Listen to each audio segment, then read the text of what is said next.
మొరటోడు అని వాళ్ళు వీళ్ళు ఎన్నెన్ని అన్న పసి పిల్లవాడు నవ్వాడు.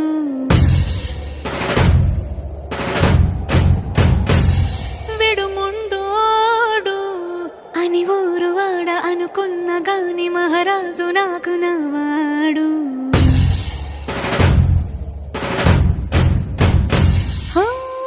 మాట పెడుసైనా మనసులో వెన్న రాయిలా ఉన్నవాడిలోన దేవుడెవరికి తెలుసును నాకన్నా.